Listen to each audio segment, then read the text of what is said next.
Hello there and welcome to FX Street Currencies in Play, brought to you by Royal Financial Trading. I'm joined by Ryan Littlestone. How are you today, Ryan? Not too bad, is that yourself? I'm okay. I've asked you a probing question on euro dollar where you gave me a very polite answer. I won't mention what it was. But anyway, let's look at the what's going on in the currency markets today. Euro dollar, Fed Williams, economy strong, third rate hike. I was going to say this was a third rate economy, but third rate hike reasonable. Is that adding anything to our sum of knowledge on that cross? Not really. That's been his party line really for quite a while now. I think the market's pretty settling down to the fact we're going to get one more hike and then that's it. That'll keep the dollar ticking along slightly, but it's finding some decent strength, but I'm not sure how long it's going to last. Okay, let's have a look at the intraday chart here, where 113.80 looks to be the lucky number for the bulls. You buy there and get 20-30 pips very quickly. Yeah, that's a decent support area. That's where the dip buys are coming in, and he breaks under 114. We're still not breaking up near that 114.50 level, which is still a big level for this pair. And while we maintain this tight range, it's one of those that can go either way. But if we get another test up at the highs, into 114, and we fail there again, we could see a steeper drop. Okay, well, let's have a look at the next headline. Dollar yen, Kuroda says Bank of Japan will remain flexible, which presumably means flexible in terms of trying to weaken the yen. Yeah, that's right. No real change there from our friend Captain Charisma, but he's still carrying on as normal. Never seen him actually. No? He's a lot of fun. Good to have at parties, I believe. Okay, well, let's have a look at the intraday chart of dollar yen, which still just doesn't. There's no real. Doesn't want to go back. I mean, 114. I was watching it yesterday afternoon.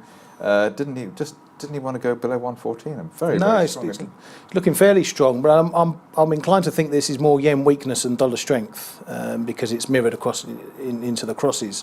Again, we've still got big levels between 114.50 and 115, so still got a lot of work to do to hit some decent upside, but it's remaining strong. Okay, and pound dollar May due to speak today.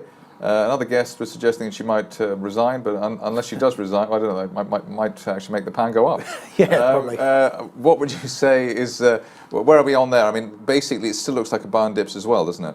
Yeah, I mean, we've cracked the big 130 and now we're sitting under there, and 129 is even becoming resistance now, that 129.20 level. So you've got to think that there's potentially more downside to come if you look at the wide area there.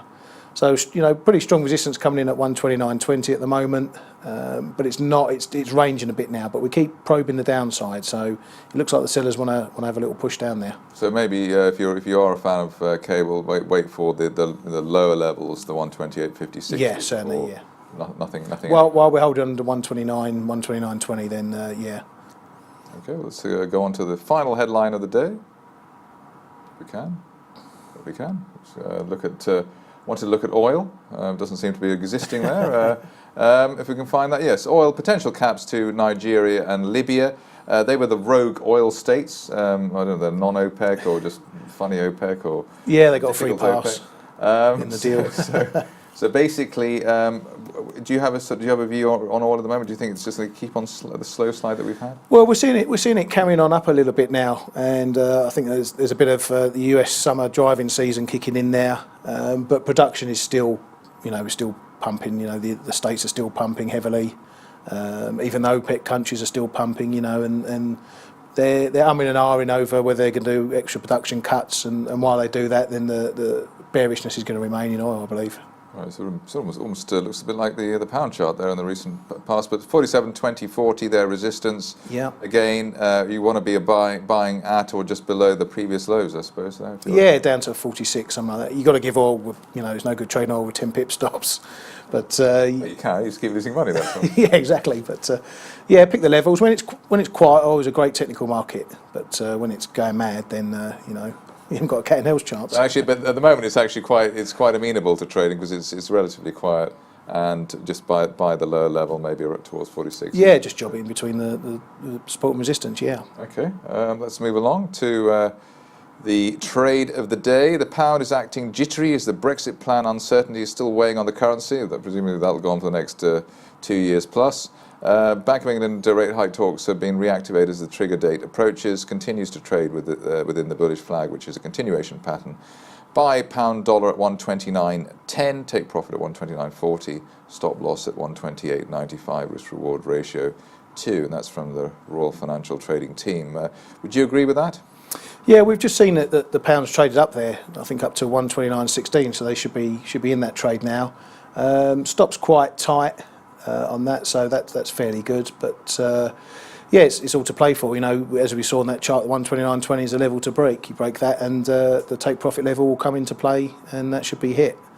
Okay, let's move along to the trading positions, which is everyone's trading positions, not just the retail clients, but people who allegedly know what they're doing at banks and other institutions. Doesn't really make any difference, does it? Nobody's got an edge, have they, really? No, okay, so dollar, euro dollar, long of that, and long of sterling as well, so that ties in with probably what you instinctively feel. Dollar yen, again, that chart was saying, you know, we're solid at 114 and buying the dips. Dollar Swiss and dollar Canadian, bit more interesting maybe on the dollar Canadian, catching a falling knife on that one. Yeah, well, it seems to be that everyone thinks that the Bank of Canada is going to hike this week. You know, they've turned hawkish pretty quickly. It was only a couple of weeks ago, a week or so ago, that Caroline Wilkins tipped the nod. So about the BOC turning hawkish, and the data that's come out recently has supported that. I'm in two minds whether they actually will hike this week or whether it's just a tiny bit too soon, but the market seems to think they will. So these guys who have been short dollar CAD for a while, I believe, and they're getting their just rewards. So, I mean, looking at the 50th intraday charts, it looks like 129.20.30 is resistance there. We break that might be a trend. Yeah, and I looked at the chart before I came in, and 130 is the big level again. You know, that was a big level on the way down, and that's pretty much holding up between there and 130.10, 15. So while we stay below there, if we get a test of there, then that's a good level to short at. Okay, let's go on to the economic calendar. Prime Minister May will be speaking at unknown time. She hasn't told us, wasn't told me. When she's going to do surprise. In Canada, we've got the housing starts. In America, a couple of FOMC people breaking loose from Janet Yellen's yoke. Yeah. And then in Australia, Westpac consumer confidence for July is the data there, which I don't think I'll be staying up for. No, you should. Not this time. It's always a good one. But on that note, Ryan Littlestone, thank you very much. And that's it for FX Street Currencies in Play, brought to you by Royal Financial Trading.